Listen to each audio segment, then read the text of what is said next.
Assalamualaikum warahmatullahi wabarakatuh. Kembali lagi di channel YouTube saya. Kali ini saya akan menjelaskan materi SMA mengenai kelangkaan hubungan antara sumber daya dengan kebutuhan manusia. Oke, langsung saja kita mulai. Materi bahasan yaitu yang pertama menjelaskan tentang pengertian kelangkaan, yang kedua menentukan kelangkaan, dan yang terakhir menganalisis apa itu kelangkaan. Oke, kelangkaan sendiri itu merupakan kondisi di mana persediaan sumber daya untuk memenuhi kebutuhan manusia yang relatif terbatas, sementara kebutuhan manusia yang sangat tidak terbatas. Nah, ini salah satu contoh dari kelangkaan BBM yang sering kita alami atau sering terjadi. Selanjutnya, kelangkaan sendiri itu terjadi karena beberapa sebab, diantaranya terbatasnya persediaan alam, dan yang kedua terbatasnya kemampuan manusia untuk mengolah sumber daya alam, dan yang terakhir meningkatnya kebutuhan manusia yang lebih cepat dari kemampuan manusia untuk menghasilkan atau belum ditemukannya sumber-sumber yang baru. Nah, yang selanjutnya yaitu jenis-jenis kelangkaan. Kelangkaan sendiri dibagi menjadi beberapa bagian. Di antaranya satu, kelangkaan berdasarkan sumber daya alam. Sumber daya alam sendiri itu merupakan faktor produksi yang langsung diperoleh dari alam seperti tanah dan cadangan mineral yang terdapat di dalamnya.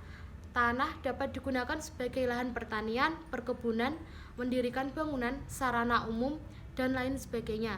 Sedangkan cadangan mineral sendiri itu seperti besi, emas, batu bara, minyak yang diolah menjadi bahan baku industri. Sumber daya lain yang termasuk dalam faktor produksi misalnya kesuburan tanah, curah hujan, udara, sinar matahari, air, dan lain sebagainya. Sedangkan sumber daya alam sendiri itu dibagi menjadi dua bagian, yaitu sumber daya alam yang dapat diperbarui atau terbarukan. Contohnya seperti tanaman atau hewan. Nah, ini salah satu contoh dari sumber daya alam yang dapat diperbarui, yaitu tanaman atau pohon. Dan yang kedua, sumber daya alam yang tidak dapat diperbarui. Contohnya itu seperti tambang dan minyak bumi. Nah, ini salah satu contoh dari sumber daya alam yang tidak dapat diperbarui atau ini contoh dari pertambangan yang terkenal di Kalimantan. Selanjutnya yaitu jenis kelangkaan dibagi menjadi dua, kelangkaan sumber daya modal. Kelangkaan sumber daya modal itu segala bentuk sumber daya hasil buatan manusia yang dapat digunakan untuk mempermudah terlaksananya proses produksi. Nah, ini salah satunya yaitu uang. Salah satu contoh dari kelangkaan sumber daya modal itu uang. Selanjutnya, kelangkaan sumber daya manusia. Kelangkaan sumber daya manusia itu tidak terpenuhinya tenaga kerja dalam bidang tertentu diakibatkan kurangnya pelatihan. Nah, salah satu contohnya yaitu becak, tukang becak. Selanjutnya, faktor penyebab kelangkaan. Kelangkaan sendiri itu dibagi menjadi terjadi karena beberapa sebab akibat. Di antaranya satu, sumber daya manusia atau tenaga ahli yang sangat terbatas. Nah, itu salah satu faktor utama terjadinya penyebab kelangkaan yang terjadi di Indonesia ini. Dan yang kedua, sumber daya alam yang terbatas. Sumber daya alam juga mempengaruhi terjadinya kelangkaan, yang mana kebutuhan manusia yang relatif sangat banyak, sedangkan sumber daya alamnya yang relatif menurun atau kurang, sehingga terjadi kelangkaan. Dan yang ketiga yaitu perbedaan letak geografis. Selanjutnya, ketidakseimbangan struktur ekonomi. Yang kelima, pertumbuhan penduduk. Dan yang terakhir, kemampuan produksi. Nah, ini salah satu contoh, salah satu penyebab faktor dari kelangkaan.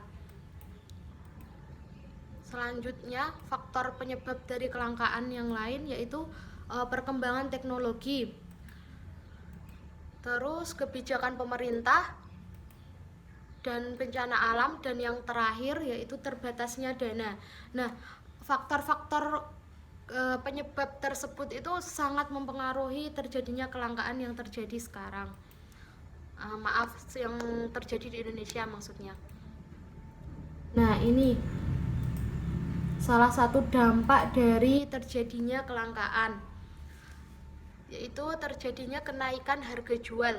Jika terdapat kelangkaan dalam suatu barang, maka otomatis akan menaikkan harga dari barang tersebut.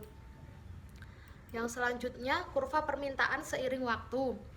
Dalam jangka pendek, permintaan merupakan harga yang sifatnya tidak elastis, tetapi permintaan akan lebih elastis dengan harga dari waktu ke waktu. Oleh sebab itu, di pasar bebas terdapat insentif untuk mekanisme pasar guna menangani masalah kelangkaan. Yang selanjutnya yaitu kuota dan kelangkaan.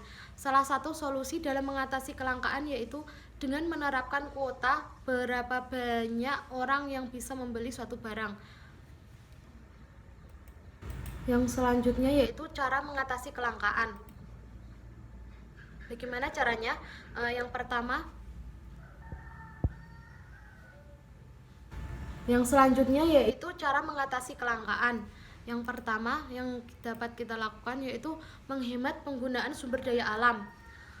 Dengan kita menghemat sumber daya alam itu dapat salah satu dapat mengatasi terjadinya kelangkaan. Selanjutnya yaitu menciptakan alat pemuas baru berupa barang pengganti atau barang substitusi. Contohnya, jika terjadi kelangkaan beras saat pandemi ini kan kegiatan bercocok tanam kan jadinya terbengkalai, terjadi banyak orang yang mengalami kelangkaan beras. Nah, salah satunya menciptakan alat pemuas baru berupa kita mengganti beras itu dengan umbi-umbian, kayak mengganti beras itu menjadi makanan singkong, kalau enggak jagung. Nah, itu kan salah satu karbohidrat juga, jadi mengurangi terjadinya kelangkaan. Terus yang ketiga, meningkatkan pengelolaan dari berbagai macam sumber daya alam. Nah, cukup sekian yang dapat saya sampaikan, kurang lebihnya saya mohon maaf. Wassalamualaikum warahmatullahi wabarakatuh.